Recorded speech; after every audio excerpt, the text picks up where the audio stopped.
अमित शाह नरेंद्र मोदी बड़े हैं या आडवाणी बड़े हैं आपके लिए, आप तय कर लीजिए।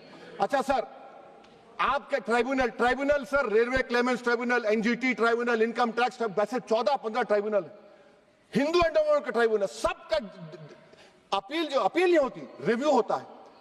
गृह मंत्री सरकार कह रही है कि नहीं रोक दिए, रोक लगा, कैसे रोक लगाते हैं? रिव्यू और अपील में तो फर्क होता है ना सर। आप ही कह रहे हैं कि पूरे कोर्ट्स में बैकलॉग है और आप अपील कर रहे हैं। अच्छा सर, रिटायर्ड डिस्ट्रिक्ट जज 95 में सिटिंग डिस्ट्रिक्ट जज था, जो एडमिनिस्ट्रेटिव कंट्रोल था सीजीआई साहब, उसको निकाल दिए। अच्छा सर, अब आप अभी हमारे मंत्री साहब ने कहा trust, sir Shri Sai Baba trust 2004, वो ये कहता है जो ऑफिसर उसमें काम करता है उसको साई बाबा का डिवोटी होने चाहिए और उसको डिक्लेरेशन लिख के देना पड़ेगा। यहां पर हो रहा तो यहां पर क्यों नहीं हो रहा? अच्छा सर, आप फिर देख लीजिए, ये आपका हो गया सर। हाँ, अब अमित शाह साहब ने सेक्शन 2A के बारे में कहा और उन्होंने इस बात का इकरार कर लिया कि दाऊदी बोहरा के लिए यह बनाया गया है।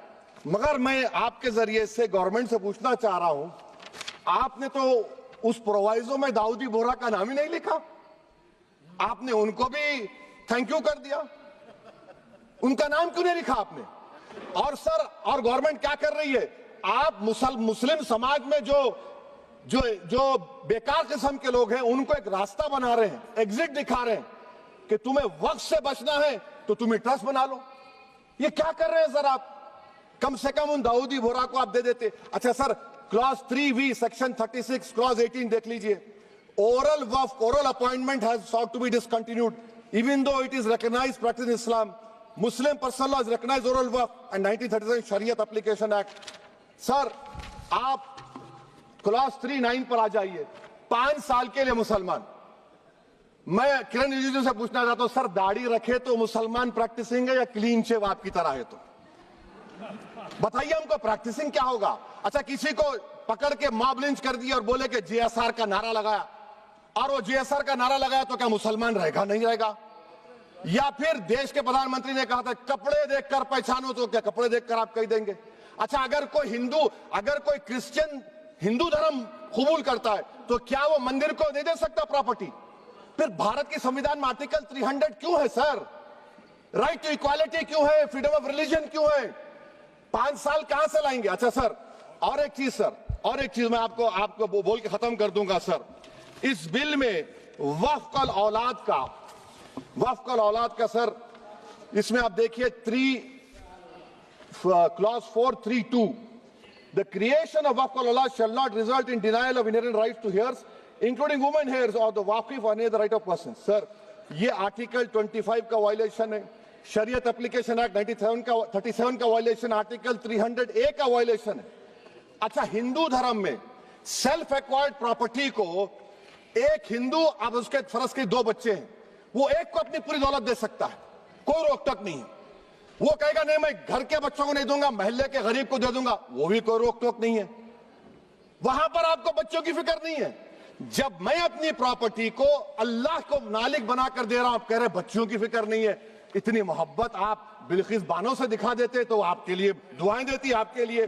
तो सर, आप दूसरी बात आप देख लीजिए सर, आखिरी बात कहकर मैं अपनी बात को मुकम्मल कर रहा हूं सर।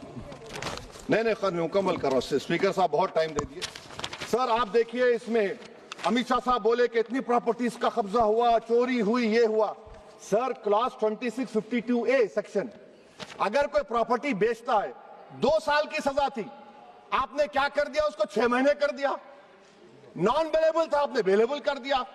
सेक्शन 40 की बात करते हैं।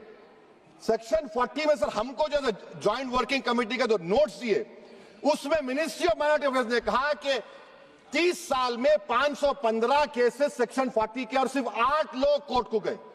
वक्फ यूजर का कानून तेलंगाना आंध्रा में है, सेक्शन 40 का कानून तमिलनाडु 63 है, आंध्र प्रदेश में 43 है।